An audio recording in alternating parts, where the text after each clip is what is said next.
আসসালামু আলাইকুম। এটিন বাংলা সংবাদে সবাইকে স্বাগত জানাচ্ছি। আপনাদের সাথে আছি নাজিয়াত শাহরিন। শুরুতে বিআরবি কেবল সংবাদ শিরোনাম। জনশক্তি রফতানি বড় বাধা দালাল আর সিন্ডিকেট চক্র।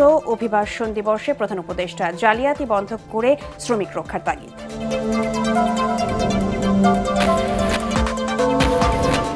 দেশের বিরুদ্ধে চক্রান্ত থেমে নেই, নির্বাচন খুব সহজ হবে না। তারেক রহমান জনগণকে ঐক্যবদ্ধভাবে ষড়যন্ত্র মোকাবেলার আহ্বান। 25 ডিসেম্বর দেশে ফেরার ঘোষণা। হাদিকে হত্যা চেষ্টার ঘটনায় প্রধান আসামি ফয়সালের মা বাবা গ্রেফতার। নরসিংদীর বিল থেকে হামলায় ব্যবহার করা অস্ত্র ও গুলি উদ্ধার।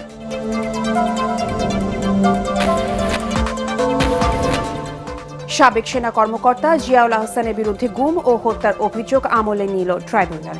নিজের বিচার টিভিতে সরাসরি সম্প্রচারের আবেদন ইন। এবং ঢাকা 15 আসনে কাফরুল শাওরাপাড়ার নির্বাচনী আমিজ। নারায়ণগঞ্জ 1, রূপগঞ্জে ভূমি দখল, মাদক সমস্যা সমাধান চান ভোটাররা। এবারে বিস্তারিত। বিদেশে জনশক্তি রফতানির বড় বাধা দালাল আর সিন্ডিকেট। এদের হাত থেকে শ্রমিকদের রক্ষা করতে হবে বলে মন্তব্য করেছেন প্রধান উপদেষ্টা ডক্টর মোহাম্মদ ইউনূস। রাজধানীর ওসমানী স্মৃতি মিলনায়তনে এক অনুষ্ঠানে একথা বলেন তিনি। প্রধান উপদেষ্টা বলেন, জনশক্তি রফতানির প্রধান বাধা জাল ভুয়া কাগজপত্র। এজন্য বিশ্বে জালিয়াতি হিসেবে পরিচিত বাংলাদেশ। সে কারণে অনেক দেশে জনশক্তি রফতানি বন্ধ হয়ে গেছে। বিস্তারিত জানাচ্ছেন ইয়াসিন রানা। আন্তর্জাতিক অভিবাসী দিবস ও জাতীয় প্রবাসী দিবস 2025 উপলক্ষে আয়োজন করা হয় এই অনুষ্ঠানের। এতে প্রধান অতিথির বক্তব্যে মালয়েশিয়া, মধ্যপ্রাচ্য ও জাপানে জনশক্তি রপ্তানির নানা সমস্যা ও সিন্ডিকেটের কথা তুলে ধরেন প্রধান উপদেষ্টা। জগৎটাই হলো দালাল বেষ্টিত জগৎ। আসল খবর কার কাছে বোঝা মুশকিল, কে কার থেকে কি কারণে টাকা নিচ্ছে বোঝা মুশকিল। ভেতরে ঢোকার ক্ষমতা সরকারের নাই, এখনো হয়নি, আশা করি একদিন হবে।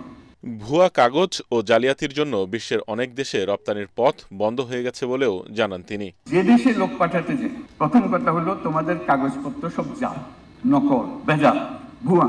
বাংলাদেশ বিখ্যাত হয়ে গেছে সারা দুনিয়া জুড়ে শুধু ভুয়া কাগজের জন্য। একাধিক দেশে একই অভিযোগ, তোমাদের লোক নেব কি করে। ওই যে শব্দটা ম্যাজিক ওয়ার্ড যেটা উল্লেখ করলাম, ওইটাই হলো আসল দালাল। এই দালাল থেকে সবকিছু উৎপত্তি হচ্ছে। স্বর্ণের খনির চেয়েও যুব সমাজ বেশি দামি জানিয়ে ডক্টর ইউনূস বলেন, দক্ষ জনশক্তি রপ্তানি করতে পারলে জাতি হিসেবে এগিয়ে যাবে বাংলাদেশ। যদি আমরা আমাদের এই রাস্তাগুলো সাফ করে ফেলতে পারি, দালালের খপ্পর থেকে আমরা বাঁচতে পারি, আমাদের নিয়ম শৃঙ্খলা আসতে পারে, জালিয়াতির থেকে বাঁচতে পারি, এটাকে ঠেকানোর কোনো উপায় নেই। কারণ এই রেয়ার ম্যাটেরিয়াল মিনারেল তাকে আসতেই হবে। দুর্নামের পাশাপাশি এ সময় সুনামের কথাও জানান প্রধান উপদেষ্টা।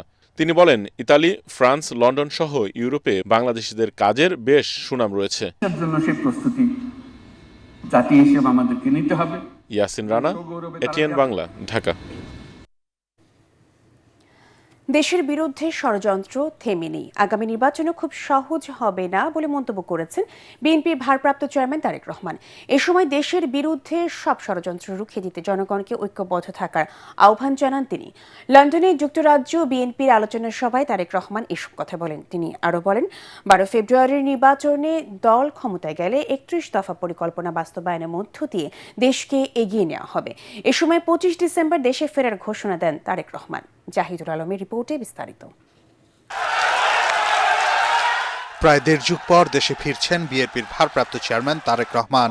তার স্বদেশ প্রত্যাবর্তন ও বিজয় দিবস উপলক্ষে যুক্তরাজ্য বিএনপি আলোচনা সভার আয়োজন করে। এতে প্রধান অতিথির বক্তব্যে তারেক রহমান বলেন, শুধু স্বপ্ন নয়, তিনি দেশে ফিরছেন দেশ গঠনের সুস্পষ্ট পরিকল্পনা নিয়ে। এই যে নির্বাচনের সুযোগটা, এটা কিন্তু কোনো এক্সপেরিমেন্ট অথবা এক্সপেরিয়েন্সের সুযোগ না। কিন্তু আগামী যে সময়টা আসছে এটা কিন্তু একটা পরিবর্তনের সুযোগ। আমরা যদি এইবার দেশটাকে পরিবর্তন করতে পারি, তাহলে আমরা এগিয়ে যাব। সঠিক দলকে নির্বাচিত করতে সহযোগিতা করা, যেই দল সঠিক পরিকল্পনা নিয়ে আগামী দিনে দেশকে গড়ে তুলতে সক্ষম হবে, যেই দল আগামী দিনে সঠিকভাবে বাংলাদেশকে সামনে নিয়ে যেতে হবে। এ সময় দেশের বিরুদ্ধে এখনো চক্রান্ত অব্যাহত আছে জানিয়ে সকল চক্রান্ত মোকাবেলায় জনগণকে সজাগ থাকার আহ্বান জানান তিনি। যে সামনে কিন্তু আমাদের কঠিন সময়, ষড়যন্ত্র থেমে নেই এবং এই নির্বাচনও কিন্তু খুব সহজ নয়।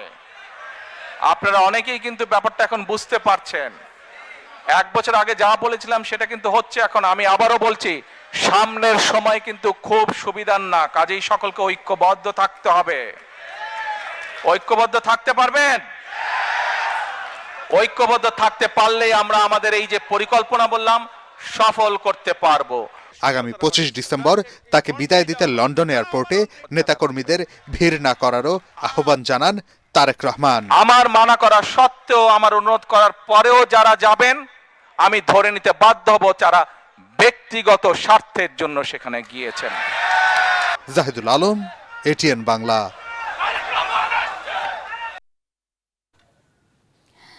ইনকিলাব মঞ্চের মুখপাত্র এবং ঢাকা ৮ আসনের স্বতন্ত্র প্রার্থী ওসমান হাদি হত্যা চেষ্টায় ব্যবহৃত অস্ত্র ও ম্যাগাজিন উদ্ধার করেছে র্যাব। এই ঘটনায় সংশ্লিষ্টতার অভিযোগে মোহাম্মদ ফয়সাল নামে এক যুবককে আটক করা হয়েছে।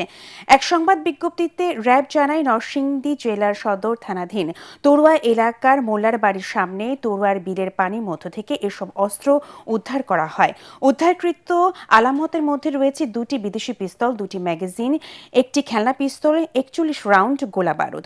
উদ্ধার হওয়া অস্ত্রের কোনো একটি দিয়ে হাদিকে গুলি করা হয়েছে কিনা তা ফরেনসিকের পরীক্ষার পর জানা যাবে। এর আগে হাদিকে গুলি করার ঘটনায় মূল আসামি ফয়সাল করিম মাসুদের বাবা মা সহ 3 জনকে আটক করা হয়েছে।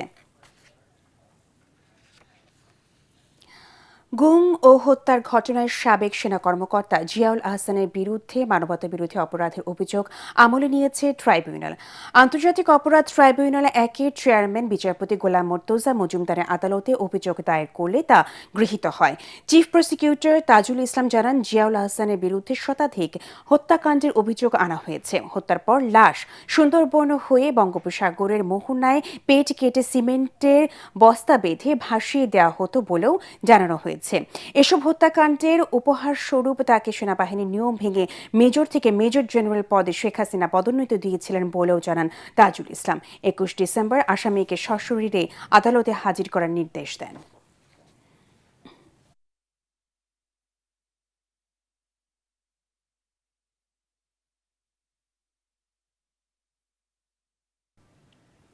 জামায়াতে ইসলামের আমির ডাক্তার শফিকুর রহমান প্রার্থী হওয়ায় ভিআইপি আসনে পরিণত ঢাকা 15 আসনের দিকে বাড়তি দৃষ্টি পুরো দেশের মানুষের। জামায়াতের শীর্ষক নেতাকে চ্যালেঞ্জ জানাতে মাঠ চষে বেড়াচ্ছেন বিএনপি তরুণ নেতা শফিকুল ইসলাম খান মিল্টন। দুদলের কর্মী সমর্থকদের প্রচারণায় ভোট উৎসব আমেজ এখন মিরপুর ক্যান্টনমেন্ট থানা নিয়ে গঠিত ঢাকা 15 আসনে। নানা প্রতিশ্রুতি দিয়ে এলাকার উন্নয়নে নিজেদের পরিকল্পনার কথা তুলে ধরছেন প্রার্থীরা। ভোটাররা বলছেন, সুখে দুঃখে পাশে পাওয়া যাবে এমন প্রার্থীকেই ভোট দেবেন তারা। আরও জানাচ্ছেন জামিল হাসান শান্ত। প্রার্থীদের মিছিল মিটিং এবং ব্যানার ফেস্টুনে উৎসব মুখর পরিবেশ বিরাজ করছে পুরো নির্বাচনী এলাকায়। ভোটারদের মন জয়ে প্রার্থীরা দিচ্ছেন নানা প্রতিশ্রুতি। প্রার্থী সমর্থকদের প্রচারণায় জমে উঠেছে ঢাকা 15 আসন। সন্ত্রাসমুক্ত এবং আধুনিক ঢাকা গড়ার প্রতিশ্রুতি দিয়ে গণসংযোগ চালাচ্ছেন বিএনপি মনোনীত প্রার্থী শফিকুল ইসলাম খান মিল্টন। মাদক যদি দেশে কিংবা কারো নির্বাচনী আসনে থাকে, সেখানে সুষ্ঠুভাবে কোনো ছাত্র সমাজ বলেন, যুব সমাজ বলেন, আমার সন্তানই বলেন, সেখানে ঠিকভাবে তার লেখাপড়া হবে না, তারা খারাপ অপকর্মের সাথে জড়িত হবে। এটাকে আমি সর্বপ্রথম প্রায়োরিটি দিয়ে এটা ঠিক করব। এটা ভালো কোনো কবরস্থান নেই একটা নির্বাচনী আসনে, তো এই জন্য কবরস্থানটা খুবই জরুরি। এখানে খেলার মাঠ, কবরস্থান আর যেই কথাগুলো বললাম, ঢাকা 15 বিগত দিনে গ্যাস, পানি, জলাবদ্ধতা, এটা নিয়ে কেউ কোনো কাজই করেনি। আর জামায়াতে ইসলামী প্রার্থী ডাক্তার শফিকুর রহমান দিচ্ছেন এলাকার উন্নয়নের প্রতিশ্রুতি। আমরা গুরুত্বপূর্ণ কাজগুলোতে হাত দেওয়ার আগে অবশ্যই সংশ্লিষ্ট অংশীজনদের সাথে আগে বসবো, তাদের মুখ থেকে বাস্তবধর্মী কথাগুলা শুনবো, সেগুলাকে আমলে নিব, তারপরে অগ্রাধিকার ভিত্তিতে ইনশাআল্লাহ কোনটার পর কোনটা হবে সেটা আপনাদেরকে জানিয়েই করা হবে ইনশাআল্লাহ। অন্যদিকে এনসিপি প্রার্থীর আশা, নতুন বাংলাদেশ গড়ার জন্য প্রথম কাজ হবে তরুণদের কর্মসংস্থানের ব্যবস্থা করা। এই তরুণ সমাজকে আমরা কর্মমুখী করব, বিকজ আমাদের দেশে সবচেয়ে বড় সমস্যা হলো বেকারত্ব। প্রতি বছর লাখ লাখ গ্র্যাজুয়েট বের হচ্ছে, কিন্তু আমাদের দেশের চাকরি সংস্থান খুবই কম। আর এলাকাবাসী বলছেন যোগ্য প্রার্থীকেই বেছে নেবেন তারা।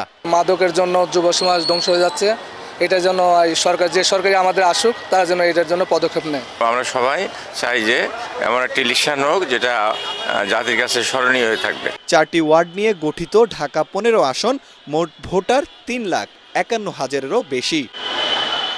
জামিল হাসান শান্ত, এটিএন বাংলা, ঢাকা। সালাম স্টিল ভোটের গাড়ি নিয়ে বগুড়ার 7 আসনের গাবতলীতে আছেন আলী আসগর ইমন। তিনি জানাচ্ছেন সেখানকার ভোটের হালচাল। সালাম স্টিল ভোটের গাড়ি নিয়ে আমি এখন আছি শহীদ জিয়া ডিগ্রি কলেজের সামনে, আর এটি হচ্ছে গাবতলী, বগুড়া। জাতীয় সংসদের আসন বগুড়া 7, আর এখান থেকে নির্বাচন করবেন বাংলাদেশ জাতীয়তাবাদী দল বিএনপির চেয়ারপারসন বেগম খালেদা জিয়া। পাশাপাশি বাংলাদেশ জামাতে ইসলামের প্রার্থী রয়েছে গোলাম রব্বানী। সরকার রাস্তাঘাটে কাজ করবে এই যথেষ্ট। ভোটাররা বিগত 15 বছর ভোট দিতে পারেনি, এবার যদি সেই শৃঙ্খলা মোতাবেক ভোটটা হয়, দিতে পারে, ভোটের অধিকার আমরা তো ভোট দিতে পারিনি, এবার যদি ভোটটা দিতে পারি তাহলে আমরা খুব খুশি হব। বগুড়ার এই আসনের জনগণ সবাই প্রায় একটি কথাই বারবার বলছিল, গত 17 বছর যাবৎ এখানকার মানুষ বিভিন্ন সুযোগ সুবিধা থেকে বঞ্চিত এবং অবহেলিত। আসন্ন নির্বাচনে তারা স্বতঃস্ফূর্তভাবে ভোট দিয়ে তাদের পছন্দের প্রার্থীকে নির্বাচিত করতে চায় এবং একটি সুন্দর বাংলাদেশ গড়তে চায়। সালাম স্টিল ভোটের গাড়ি নিয়ে আছি বগুড়া 7 আসনে, যে কোনো সময় পৌঁছে যাব আপনার এলাকায়। জমে উঠেছে রূপগঞ্জ উপজেলায় নিয়ে গঠিত নারায়ণগঞ্জে 1 আসনের নির্বাচনী আমেজ। চায়ের দোকান থেকে হাট বাজার সর্বত্রই জমজমাট নির্বাচনী আলোচনা আর আড্ডা। রূপগঞ্জের ভূমি দখল প্রতিরোধ, মাদক, বেকারত্বের সমস্যা সমাধান সহ নানা প্রতিশ্রুতি নিয়ে নির্বাচনী মাঠে রয়েছেন বিএনপির এমপি প্রার্থী মোস্তাফিজুর রহমান ভূঁইয়া দীপু আর জামায়াতের প্রার্থী আনোয়ার হোসেন মোল্লা। ইয়াসিন রানার আরেকটি রিপোর্ট। রূপগঞ্জ উপজেলা নিয়ে গঠিত নারায়ণগঞ্জ 1 আসনের ভোটার সংখ্যা 4 লাখেরও বেশি। আসনটিতে নদীর একপারে গড়ে উঠেছে শিল্প কারখানা আর অন্য পারে পূর্বাচল উপশহর। রাজধানী ঢাকা লাগোয়া এই আসনে বিভিন্ন আবাসন প্রকল্পের কারণে জমি দখলে অতিষ্ঠ এলাকার মানুষ। রয়েছে চনপাড়ার মতো মাদকের আখড়া। এসব সমস্যার সমাধানে প্রতিশ্রুতি দিয়ে ভোটের মাঠে রয়েছেন এমপি প্রার্থীরা। এখানে বিএনপি প্রার্থী তরুণ নেতা মোস্তাফিজুর রহমান ভূঁইয়া দীপু, আর জামাতের হয়ে লড়বেন আনোয়ার হোসেন মোল্লা। এছাড়াও ভোটের মাঠে আছেন সাবেক ছাত্রদল নেতা দুলাল হোসেন। আমাদের কত হলো সন্ত্রাস মুক্ত, মাদক মুক্ত, যাতে গরিব দুলে ডাইল ভাত খাইতে পারে, সেই জিনিসটা যেন তারা করে। গরিব মানুষ আমরা খাইতে খামো, কাজ করে ভাত খামো, যেমন একটু ভালো এই দিয়েছে। ভোটার হিসাব জরিপ করলে 60% আওয়ামী লীগ আছে। ওনার তো আওয়ামী লীগ করে না, প্রকাশে করে না, আসে না বিএনপি আর জামাতের পোস্টার দেখছি এলাকার কিছু ফাঁকে ফাঁকে। সন্ত্রাস ও মাদকমুক্ত এলাকা গড়ে তোলার প্রতিশ্রুতি দিচ্ছেন সব প্রার্থী। এছাড়াও ভোটারদের দ্বারে দ্বারে গিয়ে স্থানীয় নানা সমস্যা তুলে ধরে সমাধানের অঙ্গীকার করছেন তারা। সাধারণ জনগণ সন্ত্রাস মুক্ত একটি রূপগঞ্জ দেখতে চায়, মাদক মুক্ত একটি রূপগঞ্জ দেখতে চায়, চাঁদাবাজ মুক্ত একটি রূপগঞ্জ দেখতে চায়। সাধারণ মানুষ যেভাবে চাচ্ছে সেই কাজগুলো আমি করতে চাই এবং ব্যাপক সাড়া পাচ্ছি। দাঁড়িপাল্লায় ভোট দেওয়ার আহ্বান জানিয়ে রূপগঞ্জের পাড়া মহল্লায় মতবিনিময় সভা, দলীয় বৈঠক করে ভোটের মাঠ গুছিয়ে আনছেন জামাতের প্রার্থী। আমরা আশাবাদ ব্যক্ত করি যে আমরা ইসলামিক একটা সরকার পাবো। সেই সরকারের অনুমোদন সাপেক্ষে এমন উন্নয়ন করতে চাই যা দেখলে মানুষ মনে করবে একটা স্বপ্নের রূপগঞ্জ করে উঠেছে। তরুণদের নিয়ে মতবিনিময়ে উঠান বৈঠক, বেগম খালেদা জিয়ার রোগ মুক্তি কামনায় দোয়ার আয়োজন করছেন ধানের শীষের প্রার্থী মোস্তাফিজুর রহমান দীপু। ইয়াং জেনারেশন আপনি দেখবেন প্রার্থীর বায়োগ্রাফি নিয়ে অ্যানালাইসিস করে তারপর তারা কিন্তু ভোট কেন্দ্রে যাবে। এর জন্য দল থেকে অথবা আমরা নিজেরাই প্রতিটা প্রার্থীর আলাদা ওয়েতে আমরা আইডেন্টিফাই করতেছি তাদের কিভাবে করে স্যাটিসফাই করা যাবে, ইভেন তাদের কিভাবে দেশের উন্নয়নমূলক কাজ করে তাদেরকে আকৃষ্ট করা যাবে। কিছু দুষ্ট লোক জমিকে সাইনবোর্ড দেখায়, তারা বালি ভরাট করে করে বিভিন্ন ওয়েতে তারা জায়গাগুলিকে দখল করে ফেলতেছে। রূপগঞ্জবাসী এটা নিয়ে খুব আতঙ্কে থাকে। আমি প্রথমত চেষ্টা করব ওই আতঙ্কের থেকে তারা মুক্ত হওয়ার জন্য। অতীতে এই আসনের নির্বাচনে পেশি শক্তির ব্যাপক প্রভাব থাকলেও আগামীতে একটি সুন্দর শান্তিপূর্ণ নির্বাচনের প্রত্যাশা ভোটারদের। ইয়াসিন রানা, এটিএন বাংলা, রূপগঞ্জ, নারায়ণগঞ্জ। সালামি স্টিল ভোটের গাড়ি নিয়ে এখন ঢাকা 12 আসনে শাহিনবাগে আছেন সহকর্মী মিজান শাহজাহান। আমরা সরাসরি চলে যাচ্ছি তার কাছে।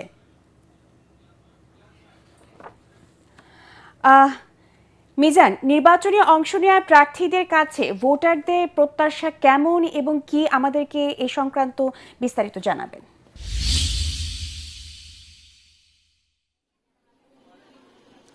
নাজিয়াত, আপনাকে ধন্যবাদ। সালাম স্টিল ভোটের গাড়ি নিয়ে আমরা এখন আছি রাজধানীর শাহিনবাগে। এটি ঢাকা 12 আসনের আসন। এটি একটি গুরুত্বপূর্ণ আসন। এখানে বিএনপির মনোনয়ন পেয়েছেন সাইফুল আলম নীরব এবং জামাতের প্রার্থী হিসাবে আসলে লড়ছেন সাইফুল আলম খান মিলন। তাদের দুজনের মধ্যেই মূল প্রতিদ্বন্দ্বিতা হবে, এতটুকু আমরা এখন পর্যন্ত বুঝতে পেরেছি। এর বাইরেও কোনো স্বতন্ত্র প্রার্থী থাকতে পারেন। আপনি জানেন যে তফসিল অনুযায়ী এখন আনুষ্ঠানিক প্রচারণা শুরু হয় নাই, এই কারণে এখন পর্যন্ত বলা যাচ্ছে না যে প্রার্থী আসলে কারা কারা হচ্ছেন। তবে এই দুজনের ব্যাপক জনসংযোগ, মানুষের ধারে ধারে যাওয়া দেখে আমরা অনুমান করতে পারছি যে তারা এরই মধ্যে মানুষের কাছে যাচ্ছেন, বিভিন্ন প্রতিশ্রুতি দিচ্ছেন। নাজিয়াত, আমি এই এলাকার ভোটারদের সঙ্গে কথা বলার চেষ্টা করেছি। তারা বলছেন যে এই এলাকায় আসাদুজ্জামান খান কামাল স্বরাষ্ট্রমন্ত্রী, তিনি এখানে সংসদ সদস্য ছিলেন এবং তার আমলে এখানে যেরকম উন্নয়ন বঞ্চিত ছিল এলাকা, একই সাথে এখানে দুর্বৃত্তায়ন হয়েছে, এমনটি দাবি করেছেন এখানকার ভোটাররা। তারা বলছেন যে এখানকার বিচার সালিশের নামে নানাভাবে মানুষকে হয়রানি করা হতো। এসব হয়রানি থেকে যে প্রার্থী তাদেরকে পরিত্রাণ দিতে পারবেন, এরকম একজন প্রার্থীকে তারা নির্বাচন করতে চান। তারা এও বলছেন যে এখানে অনেকগুলো অলিগলি রয়েছে, এসব অলিগলিতে সামান্য বৃষ্টি হলে জলজটের সৃষ্টি হয়, আর এই জলজটের কারণে নাকাল হতে হয় এখানকার বাসিন্দাদের। এই কারণে তারা বলছেন যে আগামীতে যিনি এখানে সংসদ সদস্য নির্বাচিত হবেন তাকে এই নিশ্চয়তা দিতে হবে যে সিটি কর্পোরেশনের সাথে সমন্বয় করে যে এই ধরনের জলজটের কারণে যেন এই রাজধানীর একটি গুরুত্বপূর্ণ আসনের বাসিন্দাদের নাকাল হতে না হয়। আরেকটি বিষয় আপনাকে আমি জানিয়ে রাখি নাজিয়াত, সেটি হচ্ছে যে এই আসনের প্রার্থী সাইফুল আলম নীরব বিএনপির প্রার্থী এবং জামাতের প্রার্থী সাইফুল আলম খান মিলন, তাদের দুজনেই নামের যথেষ্ট মিল রয়েছে। আপনি জানেন তারা যেটি বলছেন যে তারা এই আসনটিকে মাদক মুক্ত, চাঁদাবাজ মুক্ত করতে চান। সেক্ষেত্রে আমি দুই প্রার্থীর প্রতিক্রিয়া জানতে চেয়েছিলাম। তারা বলছেন যে তারা দলের বা ব্যক্তির নাম ভাঙিয়ে এলাকায় চাঁদাবাজি করার চেষ্টা করে, বিশেষ করে কারণ বাজারের কথা তারা উল্লেখ করে বলছেন তাদেরকে পুলিশে সোপর্দ করার জন্য তারা এলাকাবাসীর প্রতি তারা আহ্বান জানিয়েছেন। নাজিয়াত, আমি আপনাকে জানিয়ে রাখি যে এই আসনে মোট ভোটার সংখ্যা হচ্ছে 3,33,000। তাদের ভোটের মাধ্যমে 12 ফেব্রুয়ারি নির্বাচিত হবে পরবর্তী আসনের সংসদ সদস্য। নাজিয়াত, আমি এই আসনে ঘুরে ঘুরে সারাদিন দেখবো এই আসনের পরিস্থিতি, পরবর্তী সংবাদে এই বিষয়ে আপনাকে আরও বিস্তারিত জানাতে পারবো। এই মুহূর্তে সালাম স্টিল ভোটের গাড়িতে এই ছিল আমার কাছে সবশেষ খবর। নাজিয়াত। খ্রিস্টানদের সবচেয়ে বড় ধর্মীয় উৎসব ক্রিসমাসকে সামনে রেখে পৃথিবীর নানা প্রান্তে চলছে উৎসবের প্রস্তুতি। ধর্মীয় তীর্থস্থান ভ্যাটিকান থেকে হাসপাতাল, যুদ্ধ বিধ্বস্ত মধ্যপ্রাচ্য থেকে ইউরোপ, আমেরিকা জনপদ, সবখানে ভালোবাসা, সহমর্মিতা আর সুন্দর বিশ্ব গড়ার অঙ্গীকার। এসব আয়োজনে অংশ নেওয়া লাখো মানুষ ধর্মীয় উৎসবের বাইরে গিয়ে বিশ্ব নেতাদের প্রতি বিভক্ত পৃথিবীকে এক করার আহ্বান জানান। জাহিদুল আলমের আরেকটি রিপোর্ট। খ্রিস্টানদের সবচেয়ে বড় ধর্মীয় উৎসব ক্রিসমাসের বাকি আর মাত্র কয়েকদিন। এরই মধ্যে ভ্যাটিকান সিটি, যুক্তরাষ্ট্র সহ বিভিন্ন দেশে শুরু হয়েছে প্রস্তুতি। চলছে সান্টা ক্লজকে স্বাগত জানাতে নানা আয়োজন।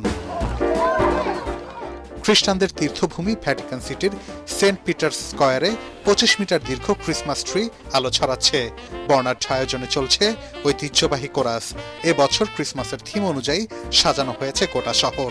এ সময় যুদ্ধ নয়, ভালোবাসার বিশ্ব গড়ার আহ্বান জানান অংশগ্রহণকারীরা। ব্রাজিল সহ বিভিন্ন দেশের হাসপাতালে শিশু রোগীদের জন্য বিশেষ উপহার নিয়ে হাজির হন সান্টা ক্লজ। রোগীদের মানসিক চাপ কমাতে প্রতি বছর এমন আয়োজন করছে বিভিন্ন দেশ। নিউ মেক্সিকো, ডেনভার সহ আমেরিকার বিভিন্ন রাজ্য রঙিন ক্রিসমাসের আলোয় আলোকিত। চলছে গান বাজনা, প্যারেড। এসব আয়োজনে সবচেয়ে বেশি উচ্ছ্বসিত শিশু কিশোররা। এছাড়া ফ্রান্সের রাজধানী প্যারিস, মেক্সিকো আর কসভোতে স্যান্টা রানের আয়োজন করা হয়েছে। এতে স্যান্টার পোশাক পরে অংশ নেন হাজার হাজার মানুষ। আয়োজনগুলোতে দরিদ্রদের সহায়তায় তহবিল সংগ্রহ করেন আয়োজকরা। এদিকে ফিলিস্তিন ইসরায়েল সংঘাতের পর বড়দিন উদযাপন করতে ঝলমল মুসলিমদের পবিত্র শহর জেরুজালেমের পুরনো এলাকা। অন্যদিকে সংঘাতময় পরিস্থিতির মধ্যেই লেবাননের বৈরুতে অনুষ্ঠিত হয়েছে ক্রিসমাস প্যারেড। এছাড়া ভেনেজুয়েলায় রাজনৈতিক বন্দীদের সমর্থন জানাতে প্রতীকী ক্রিসমাস ডিনারের আয়োজন করে মানবাধিকার কর্মীরা। ক্রিসমাস উপলক্ষে আমেরিকার বিভিন্ন কারখানায় প্লাস্টিকের ক্রিসমাস ট্রি তৈরির কাজ চলছে। চীনের ওপর বাণিজ্য নিষেধাজ্ঞা থাকায় দম ফেলার ফুসরত পাচ্ছে না কারখানাগুলো। জাহিদুল আলম, এটিএন বাংলা। বর্ণাঢ্য আয়োজনে রাজশাহী বিশ্ববিদ্যালয়ের দ্বাদশ সমাবর্তন অনুষ্ঠান শুরু হয়েছে। 6 বছর পর অনুষ্ঠিত এই অনুষ্ঠানে 60, 61 ও 62তম ব্যাচে প্রায় 6,000 শিক্ষার্থী অংশ নিয়েছেন। সভাপতি হিসেবে শিক্ষা উপদেষ্টা ডক্টর চৌধুরী রফিকুল আবরার ও সমাবর্তন বক্তা হিসেবে বিশ্ববিদ্যালয় মঞ্জুরি কমিশনের চেয়ারম্যান অধ্যাপক ডক্টর এস ফায়েজ অনুষ্ঠানে উপস্থিত রয়েছেন। এই উপলক্ষে বিশ্ববিদ্যালয়ের সাবাস বাংলাদেশ চত্বর থেকে বর্ণাঢ্য শোভাযাত্রা বের হয়ে ক্যাম্পাস প্রদক্ষিণ করে। এর আগে বেলুন ও ফেস্টুন উড়িয়ে সমাবর্তন অনুষ্ঠানের সূচনা করা হয়। ক্যাম্পাস সাজানো হয় বর্ণিল সাজে।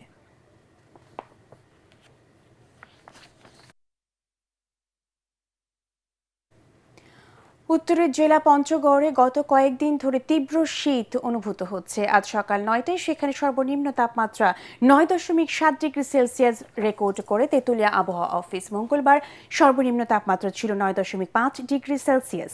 এর আগে গত বৃহস্পতিবার চলতি শীত মৌসুমের সর্বনিম্ন 8.9 ডিগ্রি সেলসিয়াস তাপমাত্রা রেকর্ড করা হয় তেঁতুলিয়ায়। স্থানীয়রা জানান, হিমালয় থেকে আসা বাতাসের কারণে প্রতিদিন বিকেলের পর থেকে পরদিন সকাল পর্যন্ত কনকনে শীত অনুভূত হচ্ছে।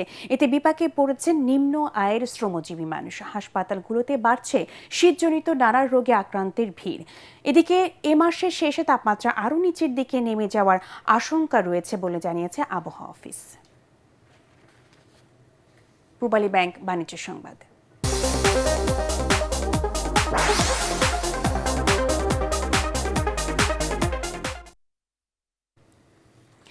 মহান স্বাধীনতা যুদ্ধে স্মৃতি বিজড়িত তেলিয়াপাড়া চা বাগান এখন পর্যটকদের বিশেষ আকর্ষণীয় স্থানে পরিণত হয়েছে।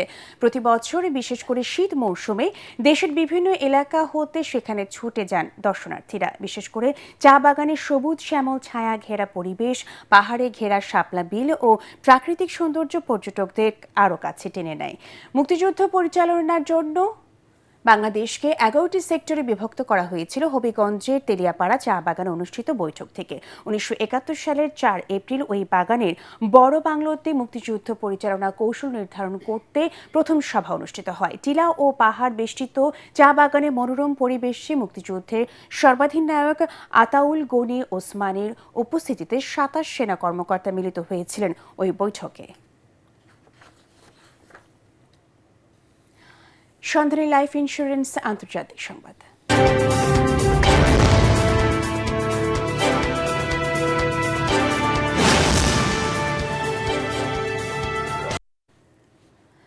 যুক্তরাষ্ট্রে ভ্রমণ নিষেধাজ্ঞা তালিকায় নতুন করে আরও 7টি দেশ অন্তর্ভুক্ত করেছে মার্কিন প্রেসিডেন্ট ডোনাল্ড ট্রাম্প। এই তালিকায় পূর্ণ ভ্রমণ নিষেধাজ্ঞা আরোপ করা হয়েছে আরব আফ্রিকান দেশ Laos, Sierra Leone, Burkina Faso, Mali, Niger, দক্ষিণ সুদান ও সিরিয়া। এছাড়া আংশিক ভ্রমণ নিষেধাজ্ঞার আওতায় নতুন করে 15টি দেশ যুক্ত হয়েছে। এর ফলে সব মিলিয়ে যুক্তরাষ্ট্রে ভ্রমণ নিষেধাজ্ঞার আওতায় থাকা দেশের সংখ্যা দাঁড়িয়েছে 39টিতে। এর আগে গত জুনে ইরান, আফগানিস্তান, মিয়ানমার, চাঁদ, কঙ্গো প্রজাতন্ত্র, Guinea, Eritrea, Haiti, Libya, Somalia, Sudan ও ইয়েমেনের ওপর নিষেধাজ্ঞা দেয় ট্রাম্প প্রশাসন। হোয়াইট হাউস বলছে, এসব দেশের নাগরিকদের তথ্য যাচাই বাছাইয়ে গুরুতর ঘাটতি পেয়েছে তারা।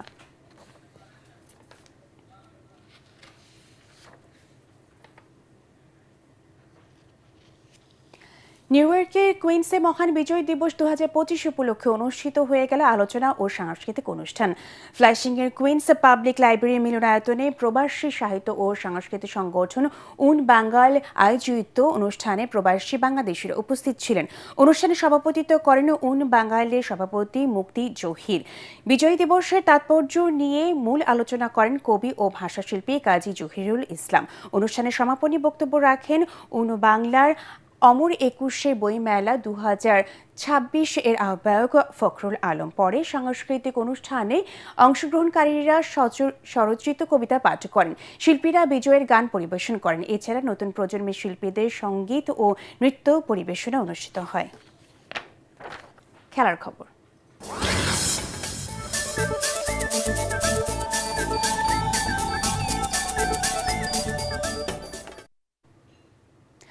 2025 সালের ফিফা দ্য বেস্ট পুরস্কার জিতলেন পিএসজি ও ফ্রান্সের তারকা ফুটবলার ওসমান দেমবেলে। গত রাতে কাতারের রাজধানী দোহার ফেয়ারমন্ট কাতারা হলে ফিফা অ্যাওয়ার্ড অনুষ্ঠানে এই সম্মান জিতে চলতি বছরের নিজের সাফল্যের মুকুটে আরও একটি পালক যোগ করলেন। এর আগে সেপ্টেম্বরে ফুটবলের সবচেয়ে মর্যাদাপূর্ণ পুরস্কার ব্যালন ডি'অর জিতেছিলেন ওসমান দেমবেলে। পুরুষ ও নারী দুই বিভাগে মোট 12টি পুরস্কার দেওয়া হয়। পরাগ আরমানের রিপোর্ট।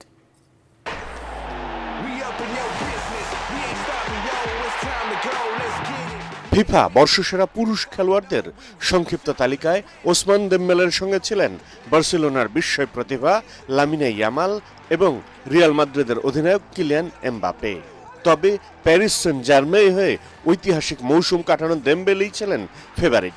ক্লাবটিকে তাদের ইতিহাসে প্রথম উয়েফা চ্যাম্পিয়ন্স লিগ শিরোপা এনে দিতে গুরুত্বপূর্ণ ভূমিকা রাখেন তিনি। শেষ পর্যন্ত সবার উপরে জায়গা করে নেন গেল মৌসুমের চ্যাম্পিয়ন্স লিগ জয়ী দেমবেলে। জাঁকজমকপূর্ণ এক অনুষ্ঠানে দেমবেলের হাতে পুরস্কার তুলে দেন ফিফা সভাপতি জিয়ান্নি ইনফান্তিনো।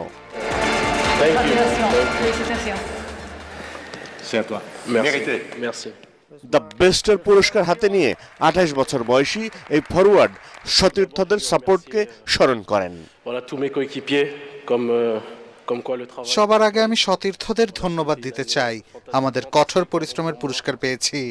আমার জন্য ব্যক্তিগত ও দলীয়ভাবে চমৎকার বছর ছিল এটি।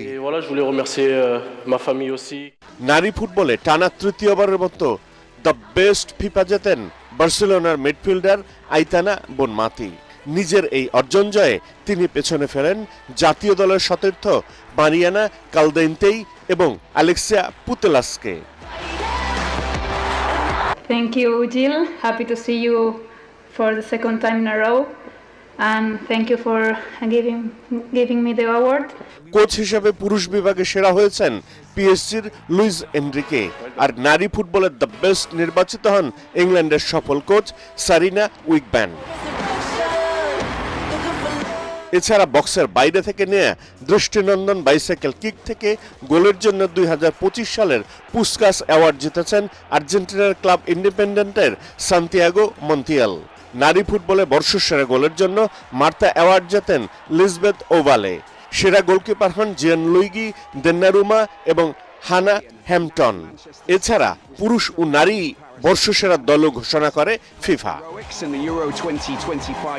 পরাগ আরমান, এটিএন বাংলা।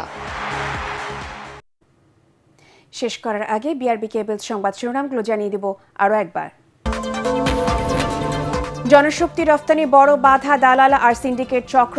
অভিবাসন দিবসে প্রধান উপদেষ্টা জালিয়াতি বন্ধ করে শ্রমিক রক্ষার তাগিদ।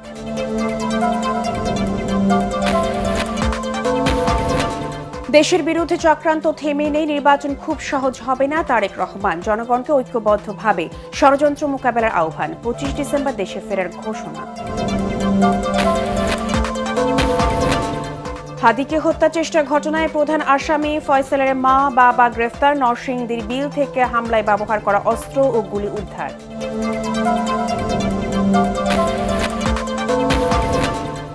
সাবেক সেনা কর্মকর্তা জিয়াউল আহসানের বিরুদ্ধে গুম ও হত্যার অভিযোগ আমলে নিল ট্রাইব্যুনাল। নিজের বিচার টিভিতে সরাসরি সম্প্রচারের আবেদন ইনু। এবং ঢাকা 15 আসনে কাফরুল শেওড়াপাড়া নির্বাচনী আমিজ। নারায়ণগঞ্জ 1, রূপগঞ্জে ভূমি দখল, মাদক সমস্যা সমাধান চান ভোটাররা। পরবর্তী সংবাদ দেখার আমন্ত্রণ জানিয়ে এখনকার মতো শেষ করছি। এটিএন বাংলা সংবাদ ইউটিউবে দেখতে ব্রাউজ করুন youtube/এটিএন বাংলা নিউজ। ধন্যবাদ সবাই।